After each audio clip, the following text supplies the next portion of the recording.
ሰላም ጤና ይስጥልን ቤተሰቦች እንዴት ናችሁ?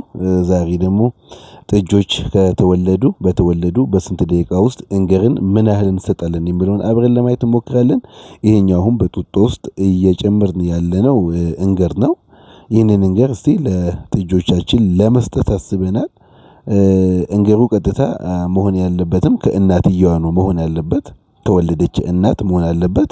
የእንገር ጥቅም ደግሞ በዚህ በተወለደች በ30 ደቂቃ ውስጥ ከሰጠን በሽታን የመከላከል አቅም ከፍ ይላል። ስለዚህ በቀጥታ ከላሚቷ የተገኘው ወደ ጥጃዋ ማሳለፍ ስለሆነ በዚህ ላይ ትልቅ ትኩረት መስጠት አለብን። ምናልባት ደግሞ በዚህ ወሊድ ላይ እናት ከሞተች ጥጃ በህይወት የምትኖር ከሆነ ለጥጃዋ ደግሞ አርቲፊሻል እንገርን መስራት እንችላለን። ከምን ከካስተር ኦይል ከእንቁላል እንዲሁም ከወተት እና ትንሽ ለብ ካለ ውሃ አንድ ላይ ጨምረን እነዚህን ክሎስትረምን መስራት እንችላለን። ይሄኛው ግን ቀጥታ ከእናትየዋ የተገኘ ስለሆነ ጥጆች በብዛት ራሳቸው ቆሞ መጥባት ላይ መጀመሪያ 30 ደቂቃ ላይ ይቸገራሉ። ስለሆነ በተወለዱ በ30 እና 60 ደቂቃ ወይ ደግሞ በአንድ ሰዓት መሃል ይህንን እንገር ከ1 ሊትር በላይ ማግኘት አለባቸው። ተወልዶ ግን በ6 ሰዓታት ውስጥ እስከ 4 ሊትር ማግኘት አለባቸው። ስለዚህ አሁን እቺኛዋ ጥጃ አንገቷ ብቻ የሚታየው የሚገርማችሁ የተወለደችው ሌሊት 6 ሰዓት ላይ ስለሆነ ከእናቷ ሆድ ውስጥ በወጣችበት ቴምፕሬቸር በእናቷ ውስጥ ባለው ሙቀት ትክክል እንዲሆንላት እዚህኛው ያለንን ሳሮችን ሁሉ አንድ ላይ ሰብስበን እዛ ውስጥ አስገብተናል። ጭንቅላቷ ብቻ እንድታይ ያደረግነው ኦልሞስት ሙቀትን ለመፍጠር ነው። የእናቷ ሆድ ውስጥ በነበረችበት ጊዜ ባክልም አሁን በዚህኛው በእኛ ደረጃ ሰርተናል። ስለዚህ በተለይ ከተወለዱ በኋላ አይታችሁ ከሆነ የመንቀጥቀጥ መቆም የመሞከር ይህንን ሁሉ ያሳያሉ። እቺኛዋ የወለደች እናቷ ነች።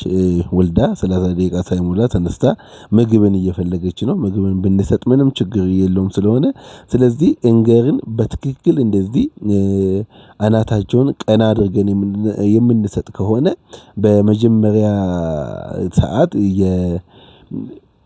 የጥጆች ጨጓራ ምን ሙሉ ለሙሉ አይሰራም ማለት ይቻላል። በቀጥታ የሚሰጠው ወተት ሙሉ ለሙሉ የሚሄደው ወደ አንጀት ነው የሚሄደው።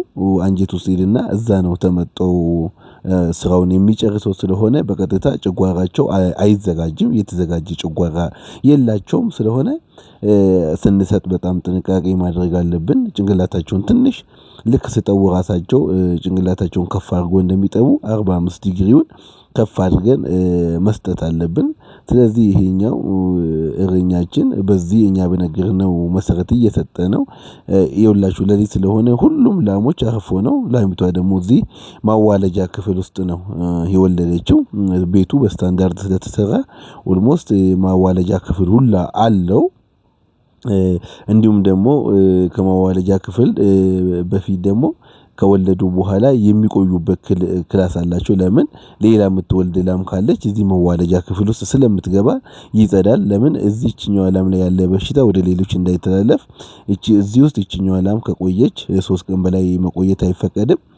እዚህ ጋር ከቆየች በኋላ ነው በቀጥታ ወደ አይሶሌሽን የምናስገባት። ስለዚህ መጀመሪያ ልክ 9 ወር ሲገቡ ሊወልዱ 2 ሳምንት 3 ሳምንታት አካባቢ ሲቀራቸው ከሁሉም ላሞች ለይተን ማዋለጃ ክፍል እናስገባቸዋለን። መመገቢያም መጠጫም ሁሉም ነገር ያሟላ ቦታ ስለሆነ እዛ ውስጥ እንመግባቸዋለን። እዛ ውስጥም በተለየ ጥንቃቄ እንጠብቃቸዋለን። መቼ እንደምትወልድ የታወቀ ነው። አንድ ላም ከተጠቃች ቀን ጀምሮ 285 ቀንን መቁጠር ትችላላችሁ። 285ን ከቆጠራችሁ በ285 ቀን እንዲሁም እስከ 290 መሃል ትወልዳለች። በዚህ መሃል ካልወለደች ግን ችግሮች አሉ። ስለሆነ አካባቢ ያለን ሐኪም ማማከር ትችላላችሁ። ስለዚህ የምላችሁ ነገር ምንድነው? አንድ ጥጃ ተወልዳ እስከ 30 ደቂቃ ውስጥ እንገርን ማግኘት አለባት። እንገረ ስትሰጡ በተለይ የጥጆች ሞት የሚከሰተው በዚህኛው ምክንያት ስለሆነ እጆቻችሁን ንጽህናችሁን መጠበቅ አለባችሁ። ለላሚቷ ፎጣ በጣም ማስተካከል አለባችሁ። ፎጣ ስላችሁ የጡቶቻቸውን ለማጽዳት የአንድ ላም ፎጣ ወደ ሌላኛው ላም መሄድ የለበትም። ስለዚህ ይሄኛውን በጣም ጥንቃቄ ማድረግ አለባችሁ እላችኋለሁ። ስለዚህ ይሄኛው በዚህኛው ሌሊት ይውላችሁ ሁሉም ከብቶቻችን ተኝቶ ነው ያሉት። እቺኛዋ አጋጣሚ ሌሊት ስለወለደች በዚህኛው ሌሊት ነው እኛ መተን ያዋለድነው። ስለዚህ ዛሬ ስለ እንገር አጠቃቀም ነግሬያችኋለሁ። እስከ 6 ሰዓት 4 ሊትር ማግኘት አለባት። በ24 ሰዓት ደግሞ እስከ 8 ሊትር ራሱ ካገኘች ብዙም ጉዳት የለውም። ቅዘን እንዳይፈጠር ግን 45 ዲግሪ ከፍ አድርጋችሁ መስጠት አለባችሁ። መልካም ጊዜ